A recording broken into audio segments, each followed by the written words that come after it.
السلام علیکم گائس، امید ہے آپ سب خیریت سے ہوں گے۔ آج ہم تھوڑے سے ڈرائی ٹاپک پہ بات کریں گے۔ اگر آپ ڈرائی ٹاپکس پسند نہیں کرتے تو آپ یہ ویڈیو نہیں دیکھیں، لیکن میں آپ کو بتاتا ہوں کہ یہ ویڈیو بہت اہم ہے، خاص طور پہ آج کی مناسبت سے، آج کل کی مناسبت سے۔ ویڈیو کا ٹائٹل جیسے آپ نے دیکھا ہوگا کہ ہمیں ایز اے پاکستانی دو چیزیں نصیب ہوئی ہیں اس سال، اس مہینے، ایک 14 اگست اور دوسرا محرم کا مہینہ۔ تو اس کے بارے میں بات کروں گا، اس سے پہلے میں کچھ آپ کو بتانا چاہتا ہوں۔ دیکھیں، اللہ نے تین چیزیں ایسی ہیں جو ہم پہ، جس کی حرمت بہت زیادہ رکھی ہے دین میں۔ پہلا تو انسان کی جان، اس کی حرمت بہت زیادہ ہے، آپ کسی کی جان نہیں لے سکتے۔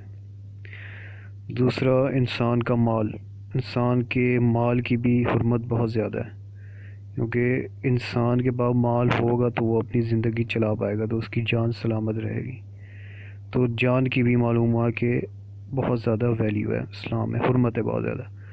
تیسری چیز ہے انسان کی ناموس، انسان کی ناموس کی بھی بہت زیادہ حرمت ہے اسلام میں، بہت زیادہ ویلیو، کیونکہ یہ تین چیزیں اگر نہ ہو، مثلا اگر آپ کی جان نہیں ہوگی تو آپ کس طرح خدا کی جو ریکوائرمنٹس ہے آپ سے، جو چاہتا ہے وہ فلفل کر سکیں گے؟ مال نہیں ہوگا تو آپ جان کو کس طرح برقرار رکھ سکیں گے؟ اور اگر آپ کی ناموس ہی سلامت نہیں ہوگی تو آپ کا فیملی سسٹم نہیں چل سکے گا۔ آپ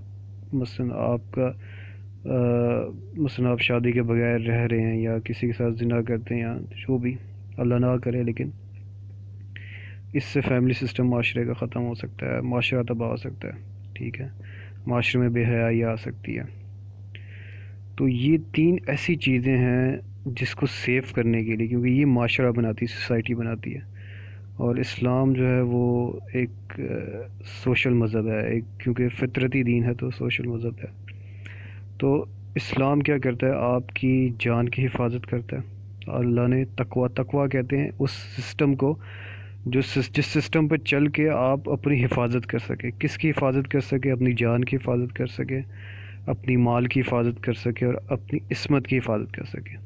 اگر آپ تقوی اختیار کریں گے، یعنی تقوی کے سسٹم کے مطابق، یعنی تقوی ایک ایسا سسٹم ہے جو اللہ نے بنایا ہے جس کے مطابق آپ نے چلنا ہے اور اپنے آپ کو محفوظ کرنا ہے۔ اگر آپ تقوی پہ چلیں گے، اگر اس اللہ کے بنائے ہوئے سسٹم کے مطابق چلیں گے، تو آپ کی جان محفوظ رہے گی، آپ کی جان کو خطرہ نہیں ہوگا، آپ با اخلاق ہوں گے، آپ اچھے انسان ہوں گے، بلا وجہ کسی سے پنگا نہیں لیں گے، ٹھیک ہے نا، آپ کی جان محفوظ رہے گی، دوسرے کی بھی آپ سے جان محفوظ رہے گی۔ دوسرا، آپ کا مال محفوظ رہے گا، ٹھیک ہے، اگر آپ تقوی پہ چلیں گے، مال کو خرچ کریں گے، مال کو دبا کے نہیں رکھیں گے، غریبوں پہ، مسکینوں پہ، ٹھیک ہے نا، آپ اس کو خرچ کریں گے تو آپ کا مال محفوظ رہے گا۔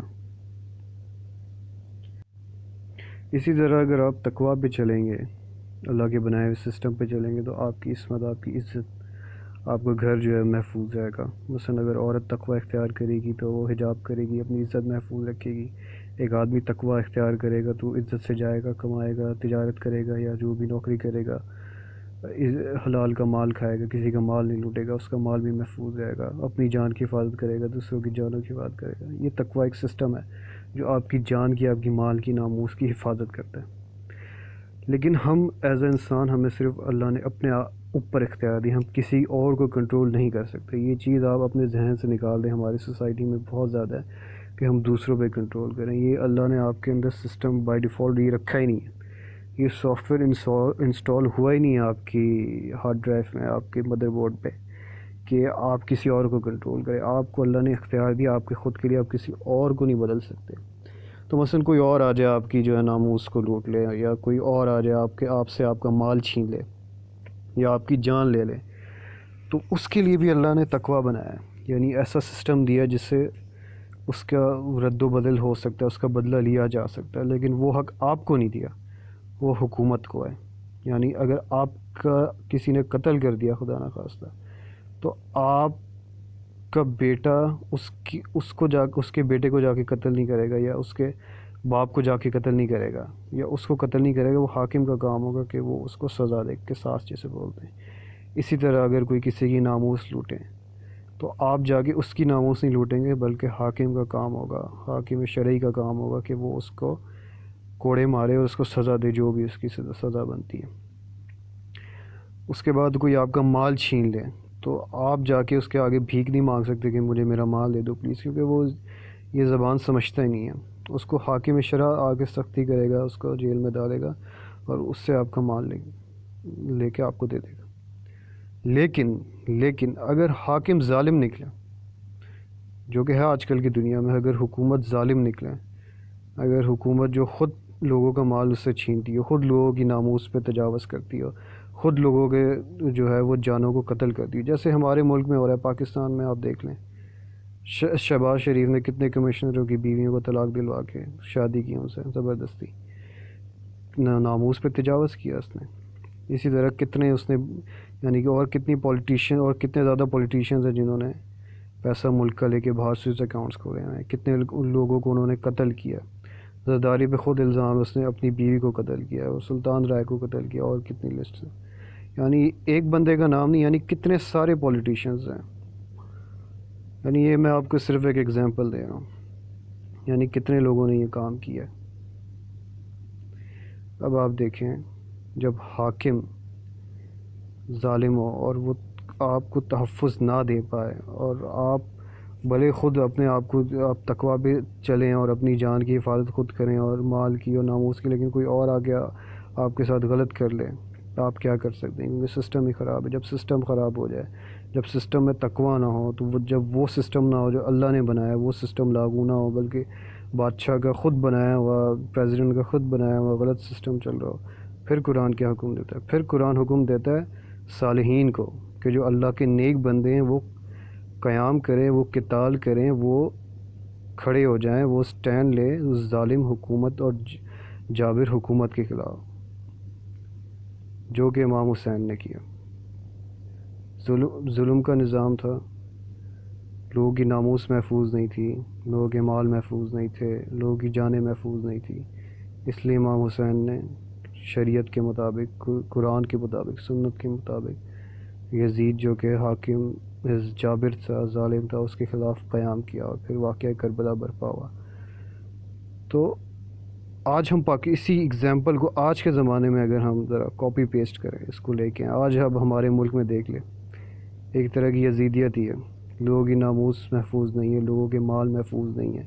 خود حکومت کہتی ہے کہ لوگوں نے کتنا، یعنی کہ جو ہمارے پرانے سیاستدان ہیں انہوں نے کتنا لوٹا ہے، جو ہمارے پریویس لیڈرز تھے انہوں نے کتنا لوٹا ہے، ابھی تک ریکوری نہیں ہو سکی۔ کتنی لوگوں کی انہوں نے جانیں لی، کتنے لوگوں کو بے گناہ انہوں نے پھانسی پہ چڑھایا، کڈنیپ کیا، قتل کیا۔ آئے دن ملک میں بچوں کے ساتھ زیادتی ہو رہی ہے، عورتوں کے ساتھ زیادتی ہو رہی ہے۔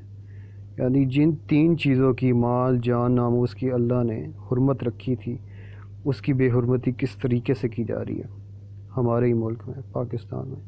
اور ہم آج کس چیز کو کہتے ہیں کہ ہم آزادی منا رہے ہیں؟ کیا آپ ابھی تک ظلم سے آزاد ہو سکیں؟ انگریزوں کے ظلم سے تو آپ آزاد ہو گئے، لیکن اپنے لوگوں کے ظلم میں آ گئے۔ تو آپ 14 اگست پہ امام حسین کا جو راستہ ہے، ظلم کے خلاف قیام کرو، ظلم کے خلاف بولو، ظلم کے خلاف میدان میں آ جاؤ، اس کو چھوڑ کر آپ کہتے ہیں ہم جشن منائیں گے، آزادی کا جشن منائیں گے۔ تو میں آپ کو بتا دوں کہ امام حسین سے بڑا رہنما آزادی کا کوئی نہیں۔ امام حسین نے آزادی دلائی، ظلم سے راستہ دکھا دیا، ہمیں لکیر کھینچ دی ظالم اور باطل کے درمیان۔ اس وقت لوگوں کے دماغ میں جو کنفیوژن تھی اس کو دور کر دیا، اور آنے والے تمام زمانوں تک کی کنفیوژن کو دور کر دیا لوگوں کے دماغوں سے۔ میری اردو کمزور ہے، لیکن میرے مطلب سمجھنے کی کوشش کیجیے۔ کیسے امام حسین نے اپنا سب کچھ قربان کر کے خدا لا الہ الا اللہ کے لیے لوگوں کو بتا دیا کہ ظالم کون ہے اور مظلوم کون ہے، اور ظلم کے خلاف ہر مسلمان کا کیا فریضہ ہے۔ تو آج ہم پاکستان میں انہی امام حسین کے دن میں جشن منانے کا ارادہ رکھتے ہیں، پٹاخے پھوڑنے کا ارادہ رکھتے ہیں، کہ جیسے نبی علیہ السلام کے نواسے سے ایک طبقے کے علاوہ باقی تمام مسلمانوں کا کوئی تعلق ہے ہی نہیں۔ یہ بہت افسوس کی بات ہے، بہت زیادہ افسوس کی بات ہے۔ امام حسین ہم سب کے ہیں، بلکہ تمام انسانیت کے ہیں، اور اس آزادی تو منائیں، آزادی کا تذکرہ کریں، لیکن جشن نہ بنائیں۔ امام حسین کی حرمت کا، نبی کے نواسے کی حرمت کا خیال رکھا جائے، پہلی بات۔ اور دوسری بات، پاکستان کو ریئل فریڈم ملے ظلم سے، اور ظلم سے فریڈم دلانے کا طریقہ ہمیں صرف امام حسین نے بتایا۔ تو اس چیز کو دماغ میں رکھے، اور اس آزادی آپ کے پاس بہت اچھا موقع ہے، امام حسین کا تذکرہ کریں، امام حسین کی بات کریں، اور امام حسین کا جو طریقہ تھا آزادی کا، وہ اس قوم کو بتائیں، تاکہ یہ قوم بھی وقت کے یزیدوں سے آزاد ہو سکے۔ Thank you.